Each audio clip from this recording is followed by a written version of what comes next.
Hello guys, for today's video, magluluto tayo ng isa namang menu, yung ating pork tofu with tausin. Ito ay, nagluto na ako dito guys dati, pero syempre, para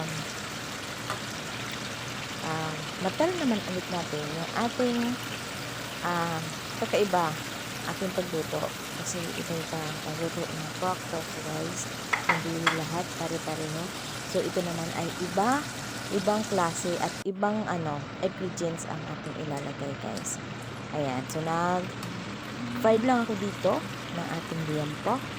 Ayan, fried ko lang siya. So ayun yung ating liempo guys, hiniwa ko lang siya ng ganyang hiwa. Ayan, pinaghiwa-iwa ko lang siya ng ganyang kalaki.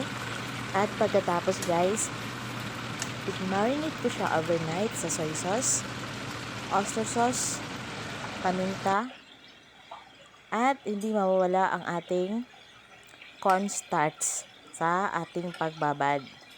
Ayan. Ganyan lang para, kasi yung cornstarch guys ay pampalambot ng karne. Ayan, pampalambot ng karne. So, overnight, pwede rin naman, pag nagmamadali na kayo, pwede naman 1 hour to 1 to 2 hours. Ayan, okay na yan guys, pag nagmamadali kayo. Pero sa akin kasi overnight, kasi hindi naman ako nagmamadali. Kaya overnight ang aking pagbaba dito sa ating liempo. At ayan guys, nilagay ko na rin yung mga natira. Ayan, isa-isa ko na rito nilagay sa ating kawali.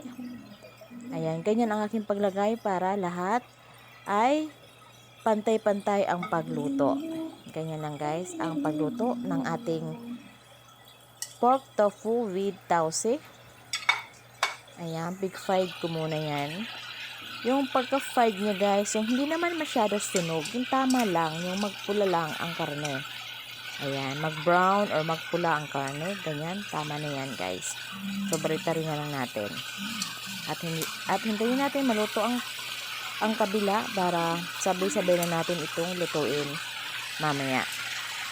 Ayun lang, ganyan lang ang pagluto guys. At make sure na malinis ang inyong mga kamay bago kayo magluto at uugasan ng maigi ang ating karne.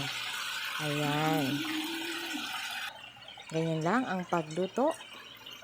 Ayan, okay na ito. At ilagay natin sa plato kung saan natin nilagay yung mga naunang pig-fried natin. Ayan guys. So, yung mantika guys, talagang nilagyan ko ng marami para hindi siya masunog ang ating liempo. Ayan, liempo yan ang ginamit ko para merong taba, laman at buto. 'Di ba? So masarap siya kainin. Ayan, yung excess guys na mantika, aalisin natin yan para malinis ang ating mantika. Ito guys, ang ating bagong mantika. Ayan, so nag-fried lang ko dito ng bawang, sibuyas. Ayan, ganyan lang ang paghiwa ko ng ating sibuyas at bawang. Then, mikos-mikos lang natin yan guys. Hanggang sa mag-brown ng konti ang ating bawang at sibuyas. And then, ilagay na natin yung ating red bell pepper and green bell pepper. Ayan, pwede rin naman red lang guys ang inyong ilagay. Kaya sa akin, sayang kasi masisira na kasi sa ref, kaya nilagay ko na. At nilagay ko na rin yung ating black beans or tausi.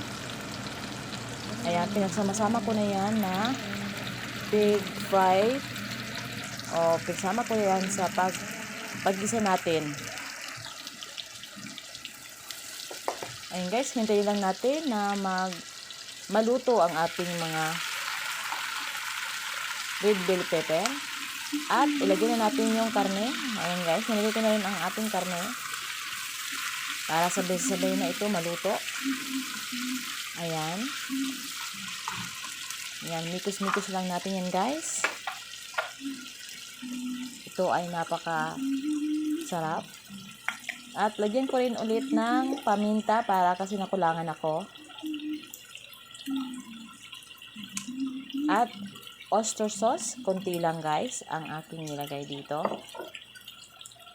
Ayan, ganyan lang para naman mas malasa ang ating pork tofu with black beans. Ayan guys, mikis-mikis lang natin yan para mag-combine ang lasa. Ayan. Takpan muna natin. After 5 minutes, buksan natin ulit. Ayan, nagsabaw-sabaw na siya. Hindi ko yan guys nilagyan ng sabaw. So, kusa lang siya nagsabaw. Ayan, nilagay ko ng ating leeks. Dahon ng sibuyas na malaki. Pwede rin pag wala kayo guys, pwede rin naman wala. Pwede naman wala kayong ilalagay dyan na leeks. Ako kasi meron naman sa ref, kaya nilagyan ko na rin para pampabango na rin. Ayan. So, nilagay ko na ang ating pig-fried na tofu.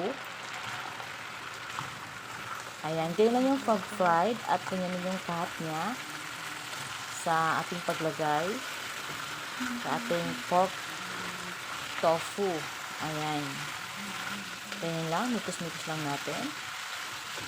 At huwag natin kalimutan, natimplahan din natin para malasa natin kung okay na ba or kung ano yung kulang na panlasa na panlagay natin panlasa.